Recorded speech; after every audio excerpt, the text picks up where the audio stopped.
नमस्कार. या खास विश्लेषणात सर्वांचं स्वागत आहे.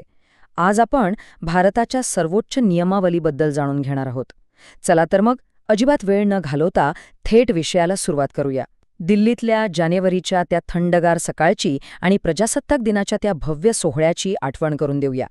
कर्तव्यपथावरचा तो भारावून टाकणारा देखावा आपल्या सगळ्यांच्याच डोळ्यांसमोर असेल.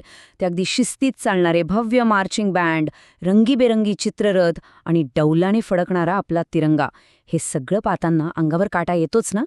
पण तुम्हाला माहितीये का, हा दिवस केवळ एक मोठा उत्सव किंवा सुट्टीचा दिवस नाहीये. यामागे खूप मोठं आणि खोल महत्त्व दडलेलं आहे.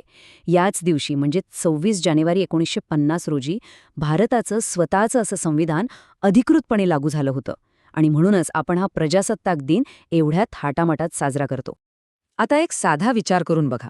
समजा एखाद्या खेळात काही नियमच नसतील तर काय होईल? एक उदाहरणच घेऊया.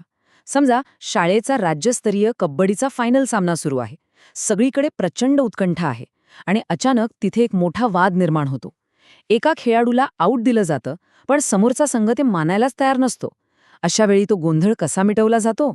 तिथे रेफरी काय करतो तर एका अधिकृत छोट्या नियमावलीचा म्हणजेच रूल बुकचा आधार घेतो. दोन्ही संघांचे कॅप्टन ते नियम पाहतात आणि निर्णय मान्य करतात. थोडक्यात सांगायचं तर नियम नसतील तर खेळाचा नुसता विचका होईल, हे तर नक्कीच. आणि इथूनच सुरुवात होते आपल्या आजच्या पहिल्या भागाची, सर्वोच्च राष्ट्रीय नियमावली. आता मघाशी या कबड्डीच्या उदाहरणावरून तुमच्या लक्षात आलंच असेल, जसं एका साध्या कबड्डीच्या मॅचला सुरळीत चालवण्यासाठी एका रूलबुकची गरज असते, अगदी तशीच एका संपूर्ण देशाला योग्य प्रकारे चालवण्यासाठी एका सर्वोच्च राष्ट्रीय नियमावलीची आवश्यकता असते. आणि भारतासाठी हे सर्वोच्च रूलबुक म्हणजेच भारताचं संविधान. देशाचे राष्ट्रपती याच संविधानाचे रक्षण करण्याची शपथ घेतात. आपले पंतप्रधान, मंत्री, न्यायाधीश हे सगळे याच संविधानातल्या तरतुदींचं पालन करण्याचं वचन देतात, कारण हे संविधानच आपल्या देशाची मूलभूत तत्वे, कायदे आणि शासनाची संपूर्ण चौकट अत्यंत स्पष्टपणे मांडण्याचं काम करतं.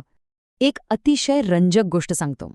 भारताचे हे मूळ संविधान संसदेतल्या एका खास काचेच्या पेटीत अत्यंत सुरक्षितपणे ठेवलेलं आहे. पण त्यात विशेष काय आहे तर या पेटीत चक्क हेलियम वायू भरलेला आहे. कारण हेलियम हा असा वायू आहे जो कागद किंवा शाईसोबत कोणतीही रासायनिक प्रक्रिया करत नाही. यामुळेच आपला हा अत्यंत महत्त्वाचा आणि ऐतिहासिक दस्तऐवज अनेक वर्षांपासून अजिबात खराब न होता अगदी सुरक्षित राहिला आहे. आहे ना गमाल? आता वळूया भाग 2 कडे, संविधानाची निर्मिती. विचार करा, नुकतंच स्वातंत्र्य मिळालेल्या आणि इतकी प्रचंड सांस्कृतिक विविधता असलेल्या भारतासारख्या अवाढव्य देशासाठी नियम बनवणं हे काही साधंसोपं काम नक्कीच नव्हतं. सरकारचा प्रकार नेमका कोणता असावा? मतदानाचा अधिकार कोणाला द्यायचा? सर्वांच्या अधिकारांचं रक्षण कसं करायचं? अशा असंख्य प्रश्नांची उत्तरे शोधण्यासाठी डिसेंबर 1946 मध्ये एका संविधान सभेची स्थापना करण्यात आली. या सभेने जवळपास 3 वर्ष यावर सखोल चर्चा केली आणि नोव्हेंबर 1949 मध्ये हा मसुदा पूर्ण केला. त्यानंतर जानेवारी 1950 मध्ये आपण तो लागू करून प्रजासत्ताक दिन साजरा केला. या संविधान सभेत भारताच्या कानाकोपऱ्यातून आलेले विविध व्यवसायांतील आणि सामाजिक गटांतील प्रतिनिधी होते. आणि सर्वात अभिमानाची गोष्ट म्हणजे त्या काळातही या सभेत 15 महिलांचा समावेश होता. हा एक खरोखरच ऐतिहासिक क्षण होता. या संपूर्ण संविधान सभेचे अध्यक्ष म्हणून डॉक्टर राजेंद्र प्रसाद यांनी अत्यंत महत्त्वाची जबाबदारी सांभाळली. पण या संविधानाचा प्रत्यक्ष मसुदा तयार करण्याचं सर्वात गुंतागुंतीचं काम एका मसुदा समितीकडे सोपवण्यात आलं होतं. आणि या समितीचे अध्यक्ष होते महान समाजसुधारक आणि स्वतंत्र भारताचे पहिले कायदा व न्याय मंत्री डॉक्टर B.R. आंबेडकर. त्यांच्या नेतृत्वाखाली आणि इतर सर्व सदस्यांच्या अथक प्रयत्नांतूनच हे महान आणि ऐतिहासिक कार्य पूर्णत्वास गेलं. पुढे जाऊया भाग 3 कडे, मुळे आणि जागतिक प्रेरणा. आता बऱ्याच जणांना वाटू शकतं की हे संविधान म्हणजे फक्त नवीन नियमांचा एक कोरडा संच असेल, पण तसं अजिबात नाहीये. या संविधानात स्वातंत्र्य लढ्यातील मूल्य आणि आपल्या प्राचीन भारतीय संस्कृतीचा महान वारसा अतिशय सुंदरपणे गुंफलेला आहे. जसं की वसुधैव कुटुंबकम म्हणजे संपूर्ण जग हेच एक कुटुंब आहे, आणि सर्वे भवन्तु सुखिनः म्हणजे सर्वांचं कल्याण हो. यासोबतच निसर्गाचा आदर करणं, महिलांचा सन्मान करणं आणि नागरिकांनी आपली कर्तव्य पार पाडणं ही आपल्या संस्कृतीत आधीपासूनच रुजलेली मूल्य संविधानात अत्यंत चपखलपणे मांडली गेली आहेत. भारतीय स्वातंत्र्य लढ्यातून मिळालेले समानतेचे आणि न्यायाचे धडेही यात खूप महत्त्वाचे ठरले आहेत. पण आपल्या संविधानकर्त्यांचा दृष्टिकोन फक्त भारतापुरता मर्यादित नव्हता, तो अत्यंत व्यापक होता. भारतीय परंपरेतल्या सर्व दिशांनी आमच्याकडे उदात्त विचार येऊ देत, ह्या तत्त्वाप्रमाणेच त्यांनी जगातील इतर लोकशाही देशांच्या संविधानांचाही खूप सखोल अभ्यास केला आणि तिथल्या चांगल्या गोष्टी आपण स्वीकारल्या. जसं की फ्रान्सकडून आपण स्वातंत्र्य, समता आणि बंधुतेची प्रेरणा घेतली.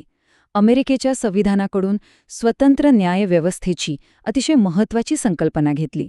तर आयर्लंडकडून राज्याच्या धोरणाची मार्गदर्शक तत्त्वे स्वीकारली. थोडक्यात सांगायचं तर प्राचीन वारसा आणि आधुनिक लोकशाहीतील सर्वोत्कृष्ट विचारांचा यात एक सुरेख समन्वय साधण्यात आला आहे. आता बघूया भाग 4, सरकार कसे काम करते. संविधानाने दिलेली ही सगळी तत्त्व प्रत्यक्षात कशी काम करतात? तर प्रशासनासाठी संविधानाने सरकारचे 3 मुख्य स्तंभ अतिशय स्पष्टपणे ठरवून दिले आहेत. पहिलं म्हणजे कायदेमंडळ, ज्याचं मुख्य काम आहे देशासाठी नवीन कायदे बनवणं. दुसरं म्हणजे कार्यकारिणी मंडळ, जे पंतप्रधानांच्या नेतृत्वाखाली या बनवलेल्या कायद्यांची प्रत्यक्षात अंमलबजावणी करतं. आणि तिसरं आणि अतिशय महत्त्वाचं अंग म्हणजे न्यायमंडळ. हे न्यायमंडळ लक्ष ठेवून असतं की बनवलेले सगळे कायदे हे संविधानाच्या चौकटीत आहेत की नाहीत. या तिन्ही अंगांमध्ये अधिकाऱ्यांची इतकी स्पष्ट विभागणी केलेली आहे की कुणाचीही एकाधिकारशाही चालत नाही आणि कारभारात पारदर्शकता नक्कीच राहते. आता आपण आलोय भाग 5 वर, अधिकार, कर्तव्य आणि उद्दिष्टे. या संविधानात केवळ सरकार कसे चालवायचे याचेच नियम नाहीत, तर नागरिकांचे अधिकार आणि देशाच्या विकासाची उद्दिष्टे यांचा एक उत्तम समतोल साधला आहे. संविधानकर्त्यांनी त्यावेळी किती दूरदृष्टीने विचार केला होता बघा. त्यांनी काही अधिकार असे ठेवले जे प्रत्येक नागरिकाला त्वरित मिळायलाच हवेत आणि ज्यांची गॅरंटी स्वतः संविधान देतं. याला आपण मूलभूत अधिकार म्हणतो. पण त्याचवेळी भविष्यातल्या सर्वांगीण प्रगतीसाठी त्यांनी काही मार्गदर्शक तत्त्वे आखून दिली. ही आपली दीर्घकालीन उद्दिष्टे आहेत. जसा जसा आपला देश आर्थिक आणि सामाजिकदृष्ट्या प्रगती करत जाईल तशी ही मोठी ध्येय साध्य करत जायची आहेत. आहे की नाही हा एक अतिशय संतुलित दृष्टिकोन? आणि आता या विश्लेषणाच्या अगदी शेवटी एक प्रश्न नक्कीच मनात येतो. तो म्हणजे 70 वर्षांहून अधिक काळ उलटून गेलाय, तरीही आज 1 अब्जाहून अधिक लोकांसाठी हेच संविधान अत्यंत प्रभावीपणे आपला रेफरी म्हणून कसं काय काम करतंय. याचं एक साधं पण महत्त्वाचं कारण म्हणजे आपलं संविधान ही केवळ एकदा लिहून कुलूप लावून ठेवलेली कागदपत्रे नाहीत. ती एक जिवंत प्रक्रिया आहे. तत्कालीन गरजा आणि देशाची भविष्यातील ध्येय यांच्यात ते सातत्याने समन्वय साधण्याचं काम करतं. म्हणूनच भारताचे हे सर्वोच्च रूल बुक आजही तितकंच रेलेव्हंट आहे. या विश्लेषणात माझ्यासोबत सहभागी झाल्याबद्दल धन्यवाद. संविधानाचे हे अफाट सामर्थ्य तुम्हाला नक्कीच याविषयी आणखी जाणून घेण्याची प्रेरणा देईल अशी आशा आहे.